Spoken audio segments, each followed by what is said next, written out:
Imagine this, an elderly cashier working late, completely unnoticed, until one of the most unexpected people steps up to confront the disrespect she's faced for years.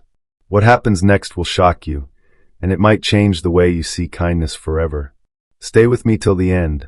You won't believe the twist. Now, I want to hear from you. Where are you watching this from? Drop a comment below. And if this story hit home for you, don't forget to like and subscribe, because you won't want to miss the next one. The clock struck 10 p.m., and the small grocery store on the corner of the street was nearly empty. The fluorescent lights buzzed overhead, casting a cold, sterile glow over the aisles. The hum of the refrigeration units in the back blended with the silence, creating a sense of isolation in the otherwise ordinary store. An elderly cashier, Mary, hunched over her register, ringing up the few remaining customers. Her hair, gray and frizzed from the late hour, was pulled back into a tight bun. Her hands shook slightly as she scanned each item, the worn-out scanner beeping rhythmically. It wasn't just fatigue showing on her face, but years of untold stories written into the deep creases of her skin. She looked exhausted, her frail shoulders slumping under the weight of the long shift. The world outside, full of the fast-paced hustle of the evening, seemed to have forgotten her. The store, once a place of bustling activity during the day, had now quieted to a mere shadow of its former self. Only a few late-night shoppers meandered through the aisles, looking for last-minute items. For Mary, the night stretched on endlessly, a series of mechanical movements with no end in sight. She smiled at the customers, but it was the kind of smile that didn't quite reach her eyes, almost as if her heart had grown weary of pretending everything was fine. It had been too long, too many nights just like this one. Clint Eastwood, entering through the automatic doors, had no idea what he was about to witness. He wasn't here for anything particular, just picking up a late-night snack after a long day of meetings, his mind still buzzing with the tasks of the day. He was usually a man of few words, preferring the quiet of the night to recharge before another busy morning. But something about the scene before him stopped him in his tracks. His eyes locked on Mary, and for a moment, it felt as though time slowed down. She stood there, scanning items with slow, methodical precision, but Clint noticed something in her posture, a tiredness that went beyond physical wear. He recognized it instantly. He had seen it in the eyes of people who had been working for far too long, their strength drained by the relentless march of time. Clint watched as she scanned one last item for a younger man who stood at the counter. He could see his impatience growing with each beep of the scanner, his foot tapping the floor in a rhythmic, almost mocking manner. "Slow night?" Clint asked, his voice cutting through the tense silence as he approached the counter, trying to break the routine. He wasn't used to seeing someone work this hard at this hour. Mary's gaze lifted, startled by the voice. She hadn't been expecting anyone to speak to her, not in this hushed, late-night atmosphere. She smiled, though it was weary and strained. "Yeah, you could say that. Long shift tonight." Clint nodded, taking in the store, the sterile shelves lined with canned goods and snacks, the empty aisles that should have been full by now. As Mary finished scanning the last item, the young man at the counter scowled at her. "I hope you don't take forever like last time," he muttered, his voice dripping with condescension. He didn't care that it was late, that she was tired. All he cared about was his own convenience. Clint's gaze sharpened, the anger bubbling up inside him at the treatment of this woman who, despite the exhaustion written on her face, continued to serve with quiet dignity. He could feel the tension building, the injustice hanging in the air. But he said nothing, just watched as the man paid, throwing the money down on the counter like it was nothing. With a final exaggerated sigh, the young man grabbed his bag and walked away, leaving behind a lingering bitterness. Clint stood still, taking in the exchange. As the door closed behind the customer, a quiet silence enveloped the store once more. He couldn't shake the frustration that had settled in his chest. There was something deeply wrong with what he had just witnessed, something that made him want to stand up and do something, anything. But for now, he kept his silence, knowing that it wasn't his place. It wasn't his place, but he was starting to wonder if maybe it should be. Clint shifted uncomfortably on his feet, still trying to make sense of what had just happened. The young man's condescension had left a bad taste in his mouth, and he felt a strange, growing unease at the way Mary had been treated. He wasn't the type to make waves, but something about this felt different, something about the way the world had been ignoring her, dismissing her very presence. As Clint waited in line, he watched Mary quietly wipe down the counter, her movements slow and deliberate. She didn't speak, didn't offer up a forced smile to the next customer. But she was still there, doing her job with a sense of professionalism that seemed almost out of place for the situation. A new customer approached the counter, another man, dressed in a sharp suit, clearly in a hurry. He dropped his items on the counter, a mix of snacks and energy drinks, without so much as a glance at Mary.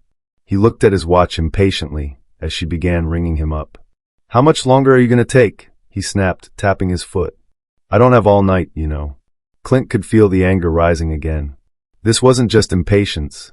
It was an arrogant dismissal of Mary as a human being. She was nothing more than a tool to them, there to serve without a thought for her own well-being or dignity. Mary, looking up at the man for a brief moment, said quietly, "I'm sorry, sir. I'll be quick." The man didn't acknowledge her apology. Instead, he just leaned in, his voice dripping with disdain.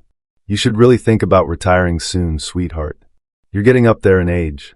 Wouldn't want to see you working like this forever." Clint froze, the words hanging in the air, heavy with the sting of ageism. The way the man said it, as if Mary were a burden, something to be swept aside for younger, more efficient workers, sent a jolt of anger through Clint's veins. Mary, to her credit, didn't flinch.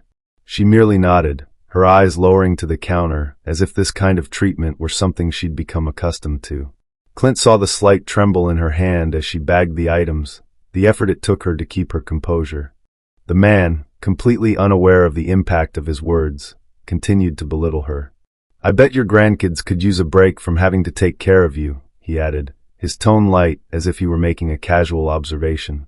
He didn't even notice the pain his words caused. Clint's stomach tightened, a mix of frustration and helplessness swirling inside him. The nerve of this guy, treating her like that, like she didn't matter, like she was invisible. He wanted to step in, say something, do anything, but he could feel the tension in the air, the boundary of politeness holding him back. The man finished his transaction, grabbed his bag, and walked out without a second thought, leaving Mary standing behind the counter, still holding the receipt in her hand, her face a mask of forced calm. Clint took a deep breath, fighting to keep his anger in check. This wasn't right. None of it was. He glanced at Mary, his heart heavy with a growing sense of injustice. Mary caught his gaze for a brief moment, and Clint saw something shift in her eyes. Regret, sadness, but also a deep well of resignation. It was as if she had come to accept the cruelty of people like that, people who treated her as if she were invisible. Clint had had enough. He couldn't let this go. Not now. Not when someone as decent as Mary had been humiliated like that. He took a step forward, his voice low but firm. "Hey, buddy," he said, addressing the businessman who had just left the store. His words were calm, but there was no mistaking the anger behind them. "You want to show some respect?" The businessman paused, glancing back at Clint, a hint of annoyance flickering across his face. "What's your problem, old man?" he sneered, clearly not understanding Clint's intention. "I'm not an old man," Clint said, his voice sharpening. "And I'm not going to stand here and let you treat her like that. You don't talk to people that way. She's doing her job, and she's doing it better than you ever could, even if you don't see it. So how about you learn some respect?" The businessman snorted, rolling his eyes. "Mind your own business, Grandpa," he muttered before turning and leaving the store. Clint stood there, his chest heaving with frustration. He had tried, but as he watched the businessman leave, a feeling of helplessness settled in. What had he really accomplished? The man had barely heard him, much less understood the point.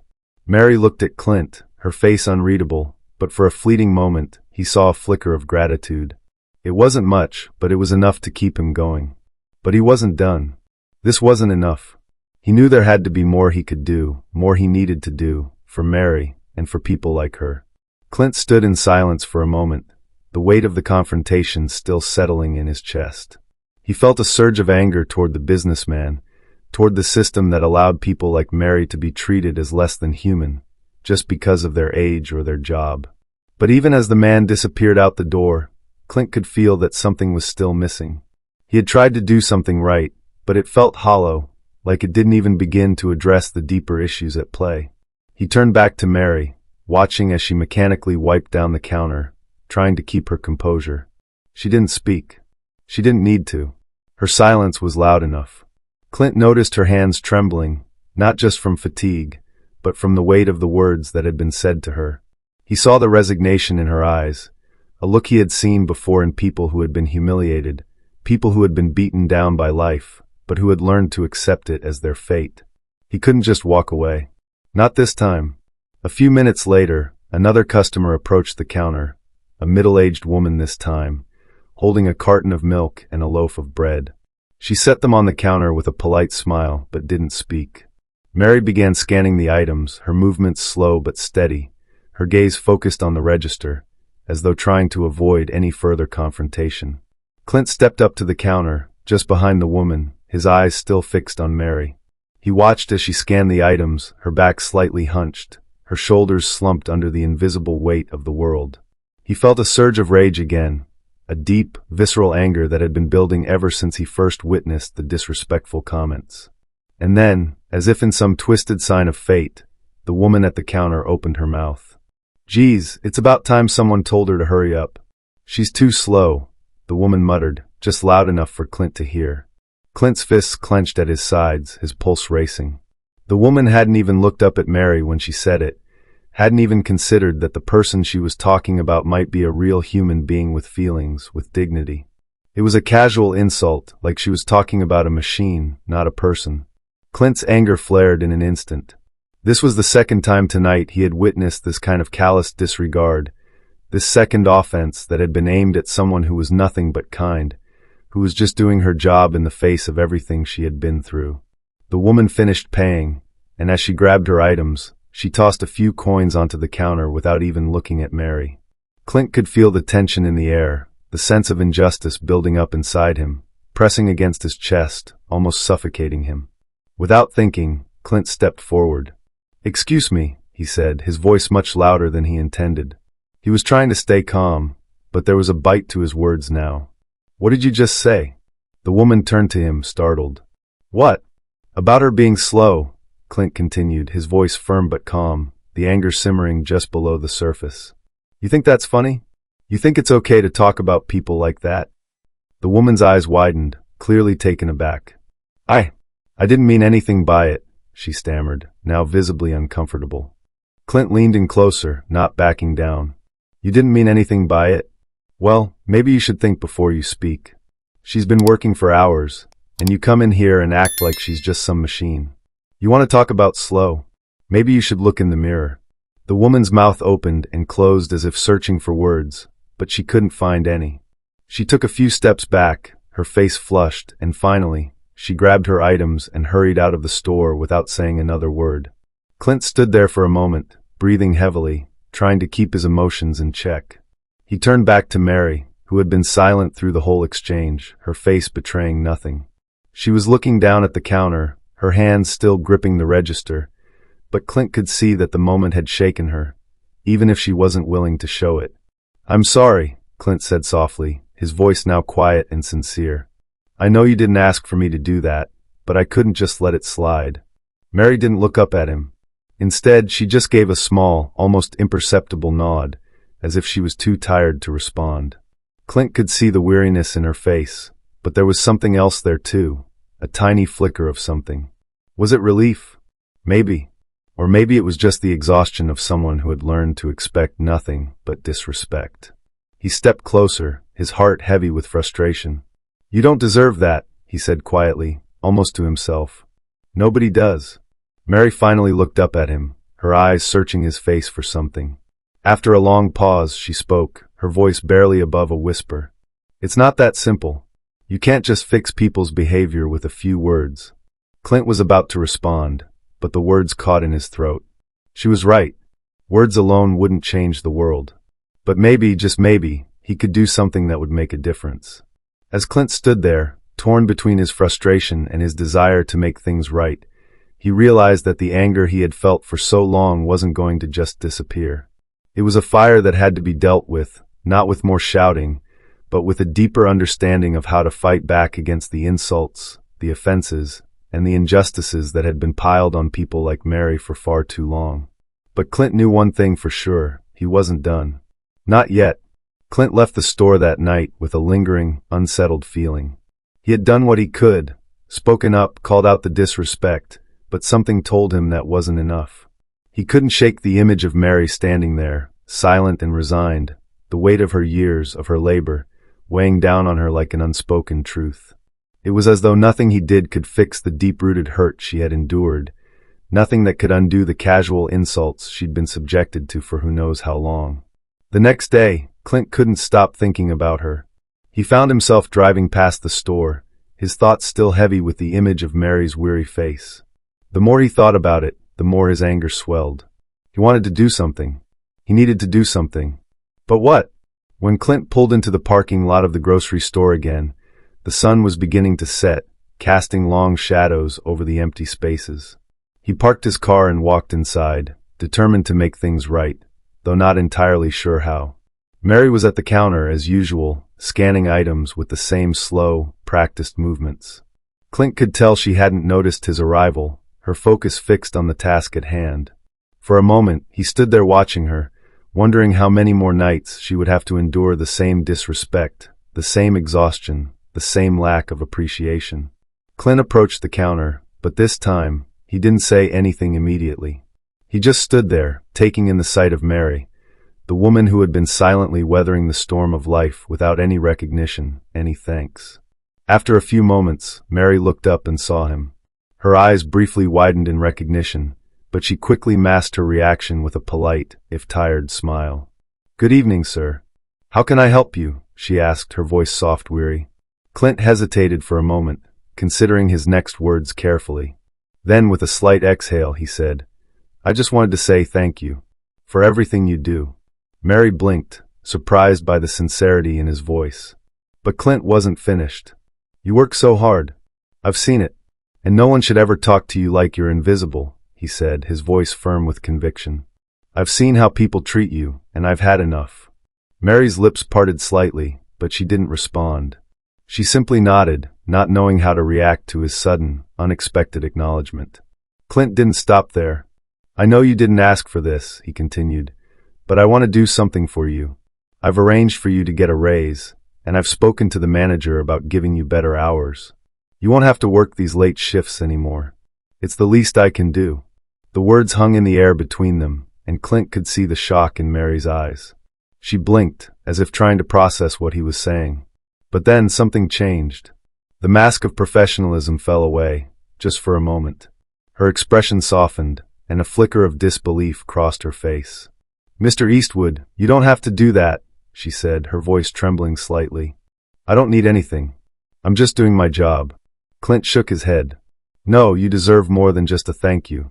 You've been through so much, and I can't stand to see people treat you like this anymore."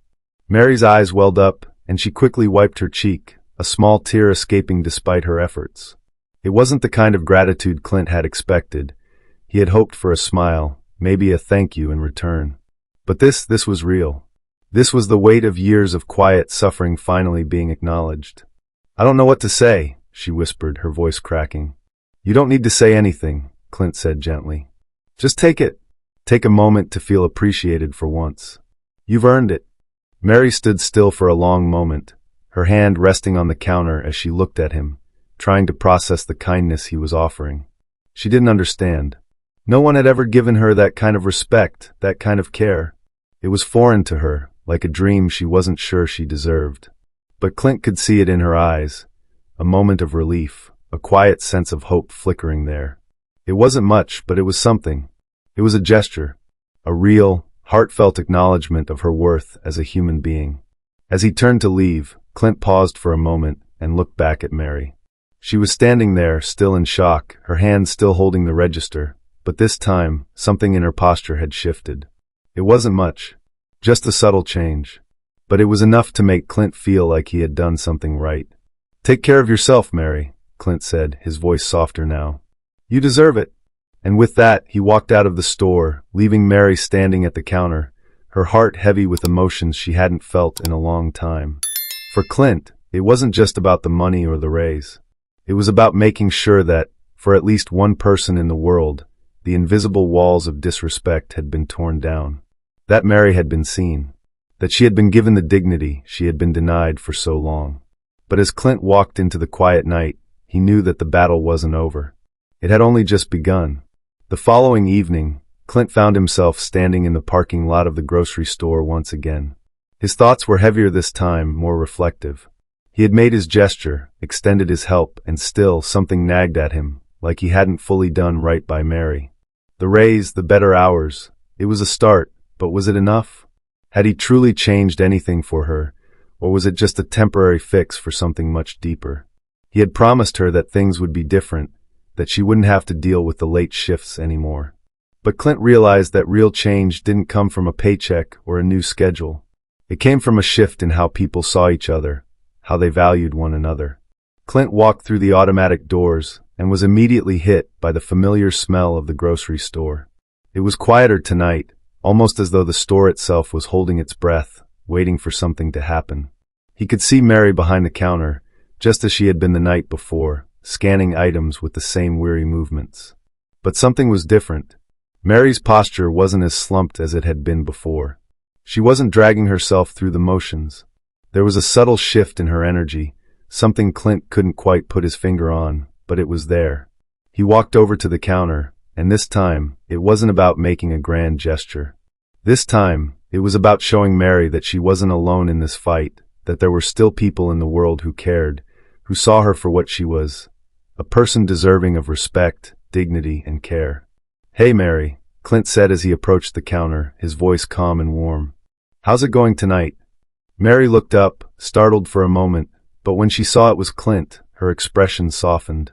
"Oh, Mr. Eastwood. I didn't expect to see you again." "I just wanted to check in," Clint said, giving her a small, sincere smile. "Make sure everything is going well. I hope the new hours are treating you better." She hesitated for a moment before answering. "It's been different," she said slowly. "I didn't think anyone would really listen. But it's nice. I don't feel as invisible anymore." Clint felt a wave of relief wash over him. She wasn't just doing better because of the raise. She was doing better because someone had seen her, acknowledged her, and given her something she hadn't had in a long time, a sense of worth. "I'm glad to hear that," Clint said, nodding. "You deserve it. You've earned it." Mary smiled softly, but this time it was different. It wasn't just a polite smile. It was a smile of someone who had finally allowed themselves to feel seen. "Thank you, Mr. Eastwood. You don't know how much this means to me." Clint gave a small nod, and for a moment, neither of them spoke. They simply stood there, silently acknowledging the shift that had occurred, not just in Mary's life, but in his own as well. Clint realized that the anger he had been carrying, the frustration with the world's cruelty, wasn't something he could erase with just one act of kindness. It had to be a part of a larger change, one that began with how people treated one another, one that started with seeing each other as equals. "I've been thinking," Clint said finally, his voice quieter now, more thoughtful. "I don't think one gesture is enough. It's going to take more than just raising wages or changing hours. It's going to take all of us doing better, making sure that people like you, people with experience, with wisdom, are given the respect they deserve every single day." Mary looked at him, a new glimmer of understanding in her eyes. "You're right. But it's hard, you know. It's hard to keep fighting when no one seems to care." Clint nodded. He knew exactly what she meant. "It is hard, but you don't have to fight alone. I'll stand by you. And I think we both know there are others who will too. It's just going to take time." Mary smiled again, this time more brightly, a spark of hope in her eyes. "Thank you. You've given me more than I ever thought I'd have." Clint knew that the battle wasn't over. He knew that Mary's story wasn't the only one, that there were many people just like her, people who went unnoticed, people who deserved so much more than they got. But for tonight, he had done what he could. He had taken the first step, and that was something. As Clint left the store, he couldn't help but feel a sense of quiet satisfaction. It wasn't about grand gestures or making headlines. It was about real, human connection.